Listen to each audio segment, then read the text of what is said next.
Hello everyone, good morning. তোমরা সবাই কেমন আছো? আমরা খুব ভালো আছি। আজ সকাল সকাল স্নান টান সেরে একটু রেডি হয়ে নিলাম।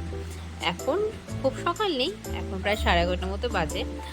তো কাজটা সেরে রেডি হলাম, একটা বিশেষ কারণ আছে, এক জায়গায় যাব। কোথায় যাব তোমাদের সাথে অবশ্যই সেটা শেয়ার করছি, চলো। তো সিম্পলভাবে একটু সেজে নিলাম।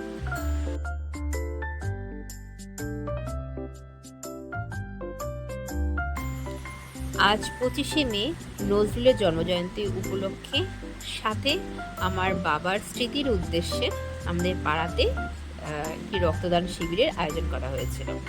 এটা আমাদের দেশবন্ধু পাড়াতে কালীবাড়ির পাশে যে স্কুলটি আছে ওখানেই, মানে পাড়ার সকলে মিলে এখানকার কাউন্সিলর এটা অ্যারেঞ্জ করেছে। তো অনেক লোকজন সকাল থেকে এখানে এসেছে, স্বেচ্ছায় ব্লাড ডোনেট করছে। ব্লাড ব্যাংক থেকে অনেক ডাক্তার এসেছিলো, সবার প্রেশার চেক করছিল। আর আমরা বাড়ির সবাইও এখানে এসেছিলাম, যেহেতু আমাদের বাড়িরই একটা কাজ হচ্ছে এখানে, বাবার উদ্দেশ্যেই সবাই এখানে এসেছে।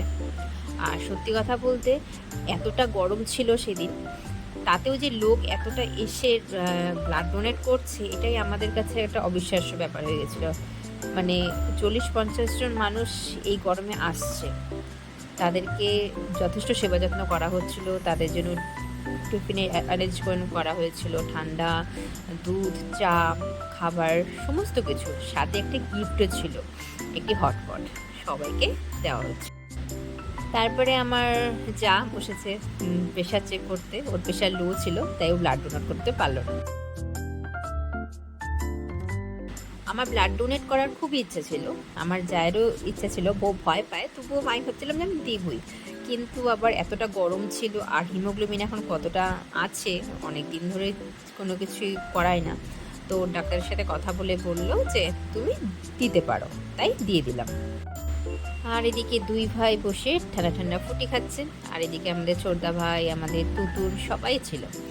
আর আমি ফর্ম ফিল আপ করে হাতে ওই ব্যাগটা নিয়ে বসেছিলাম আর হাওয়া খাচ্ছিলাম। আর আমাকে বলছিল তুমি ব্লাড দেওয়ার আগে প্রচুর জল খাও, আর ব্লাড দেওয়ার পরেও জল খাবে। তাই কাকিমা আমাকে বোতল ভরে জল দিল, বলে বেশি করে জল খাও।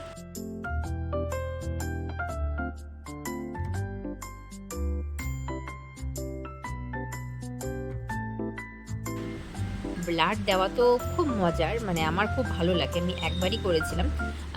আর এখন ভয় পাই না, আগে খুব ভয় পেতাম, এখন অভ্যাস হয়ে গেছে। মানে ইঞ্জেকশন দেওয়া বলো কিছুতে আমি আর ভয় পাই না, 2-3বার ওটি হওয়ার পরের থেকে আর ভয়টা নেই।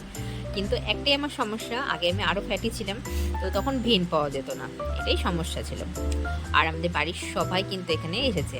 আর আমাদের বড়দি ভাই, আমাদের বড় যা বাড়ি, বলছিল সাহসী বউ, কেন আমাদের বাড়ি থেকে কেউ এবার পারেনি দিতে, শুধু আমি দিয়েছি। কেন আমার হাজব্যান্ডও ছিল না, আমার আর আমার যে দেওর, ও কিছুদিন আগে ব্লাড ডোনেট করেছে, তাই ও দিতে পারবে না।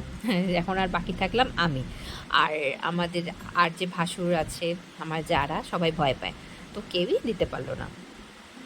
যাই হোক, আমার দিয়ে খুব ভালো লাগলো। আর ঠাকুরকে ডাকছিলাম যেন শরীরটা সুস্থ থাকে। আর শ্রুতিরাজ দেখছি যে আমার মায়ের কী হচ্ছে, ওকে সকাল থেকে বুঝিয়েছিলাম যে এটা কিন্তু হবে। তারপর ওখান থেকে এসে একটি পার্সেল এসেছে দেখলাম, তো দেখলাম শ্রুতিরাজের জন্য একটি পটি এসেছে, তো পার্সেলটা খুলছিলাম। আর এটা কিন্তু খুব ইউজফুল একটা জিনিস, পটিটা। শ্রুতিরাজ কিন্তু এটাতেই অভ্যাস হয়েছে, আর এটা যে কোনো জায়গায় তোমরা ক্যারিও করতে পারো। আর তোমাদের বাড়িতে যদি 1 বছর থেকে 1.5 বছরের বাচ্চাদের কিন্তু এটাতে তোমরা কোমরে বসিয়ে ইউজ করতে পারো। আর এটা হচ্ছে নিয়ে যাওয়ার জন্য, এদিক ওদিক কোথাও গেলে নিয়ে যাওয়ার জন্য কিন্তু খুবই ভালো একটা জিনিস। আমার তো এটা খুবই ভালো লাগে, তাই আমি এক্সট্রা একটা আনিয়ে রাখলাম, কোথাও ঘুরতে গেলে এটা প্যাক করে নিয়ে যাওয়া যাবে, জায়গাও কম লাগবে আর কোনো অসুবিধাও হবে না। তো ভিডিওটি কেমন লাগলো অবশ্যই জানিও, আর সবাই ভালোবাসা দিয়ে এভাবে সবাইকে টাটা।